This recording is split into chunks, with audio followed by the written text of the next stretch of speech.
Mail sperm की ताकत decide करती है कि प्रेगनेंसी कितनी जल्दी होगी और आज के टाइम में इसकी कैपेसिटी जो मैं देख रही हूँ 40% तक डाउन है। तो सारी मेहनत फीमेल्स को ही नहीं करनी है, पुरुषों को भी 40% तो मेहनत करनी है। 60% रोल अगर फीमेल का है क्योंकि वो अपने शरीर में गर्भ को धारण भी करती है, तो 40% इम्प्रूवमेंट मेल को भी करना होगा। स्पर्म की ताकत कैसे बढ़ाएं, स्पर्म को 30 डेज के अंदर कंसीव करने लायक कैसे बनाएं, कैसे उसकी स्ट्रेंथ बढ़ाएं, इसके लिए थेरेपेटिक आइडियाज़ क्या हैं जो लोग नेचुरली कंसीव करना चाहते हैं और जिनके लिए है आसान कर सकते हैं, क्योंकि स्पर्म की ताकत बढ़ाना बहुत मुश्किल काम नहीं है, बहुत कम एफर्ट में ये होता है। आज के वीडियो में हम बहुत अच्छे तरीके से इस चीज़ को समझेंगे। वेलकम टू प्रेरणास फर्टिलिटी केयर।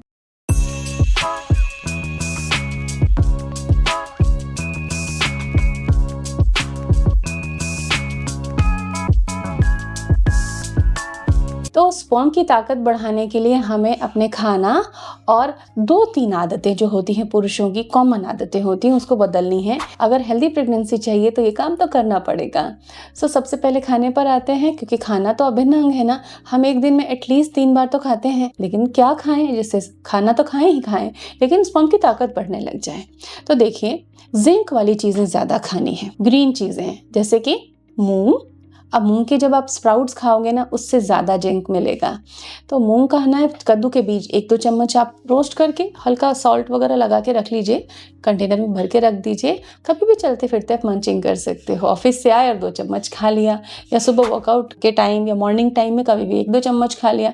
पंपकिन सीड खा सकते हैं, तिल यूज़ कर सकते हैं, पनीर का इस्तेमाल आप कर सकते हैं। स्प्राउट्स हर दिन आपको किसी ना किसी टाइम तो लेना ही चाहिए, ये स्ट्रांगली रिकमेंडेड है। क्योंकि अगर जिंक बॉडी में कम जाएगा ना तो डीएनए फ्रेगमेंटेशन रेट बढ़ जाती है, इससे स्पर्म का पावर कम होता है। ओमेगा 3 फैट जब आप खाते हो ना, तो स्पर्म में टेल होती है, पूंछ होती है, एक हेड होता है और एक टेल होती है। तो टेल की स्ट्रेंथ बढ़ती है तो वो ज़्यादा अच्छे से मूव कर पाता है, तो स्पर्म की कैपेसिटी बढ़ती है।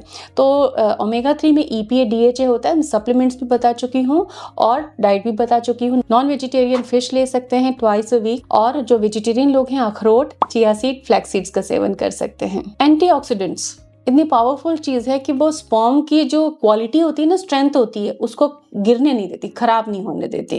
अब देखिए, आप धूप में निकलते हैं, अगर बहुत तेज धूप है और आप एकदम डायरेक्टली निकल जाते हैं तो चेहरे की स्किन, हाथ पैर, जो भी बॉडी की स्किन एक्सपोज है, कैसे टैन में हो जाती है, झुलस जाती है। लेकिन अगर आप अम्ब्रेला लेके निकलें, आप प्रॉपर सनस्क्रीन लगा के निकलें, तो वो इफेक्ट कम होगा ना।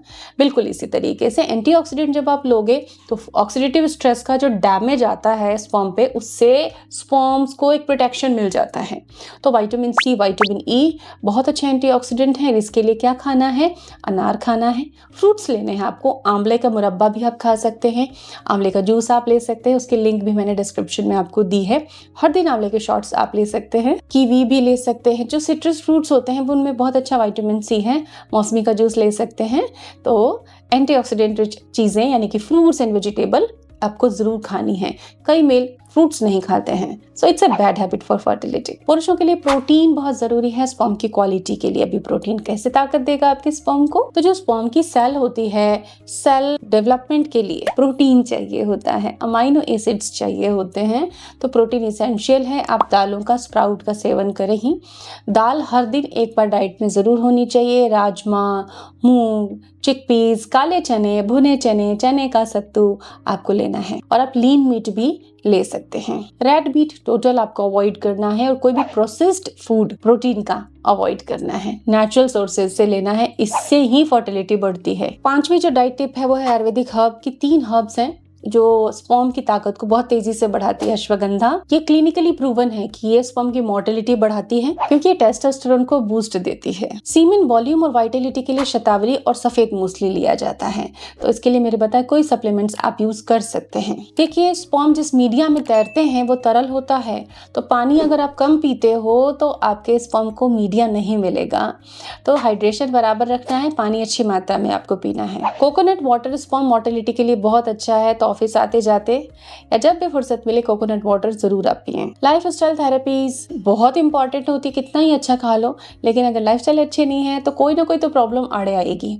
तो स्क्रॉटल टेम्परेचर ना बढ़े इसके लिए आप एक तो अंडरगारमेंट जो पहनते हैं कॉटन के पहने, और बहुत टाइट अंडरगारमेंट्स नहीं आपको पहनने हैं, बॉक्सर्स पहनने हैं लेग वाले। कॉटन यूज करना है, जीन्सेस इंडियन वेदर में सुटेबल नहीं होती, सो जीन्स का इस्तेमाल ठंडे मौसम में कीजिए, गर्मी में नहीं। इसके अलावा लैपटॉप को पैरों पर, थाइस पर रखकर काम करना अवॉइड करें। अगर आपकी लॉन्ग सिटिंग होती है तो बहुत देर तक एक सीट पर बैठने से टेम्परेचर राइज होता है हमारे लोअर बॉडी का, तो उसके लिए हमें बीच बीच में उठना है या फिर कुछ ऐसे मीडिया यूज़ करने हैं जो कि टेम्परेचर राइज होने से बचाते हैं। ऐसे कई सीट के चीज़ें आती हैं जो आप उसको डाल सकते हैं जिससे टेम्परेचर ना बढ़े। डेली वॉक, योगा आपके लिए बहुत ज़रूरी है, इससे आपके हार्मोन बैलेंस रहते हैं। अगर इनमें से कुछ डाइट टिप्स और लाइफस्टाइल टिप्स को आपने फॉलो किया तो रिजल्ट तो आपको बहुत अच्छे मिलेंगे, लेकिन शुरू करना होगा। सो अगर आप एग्री हैं तो कमेंट सेक्शन में एक थम्स अप ज़रूर दे दीजिए। Thanks for watching.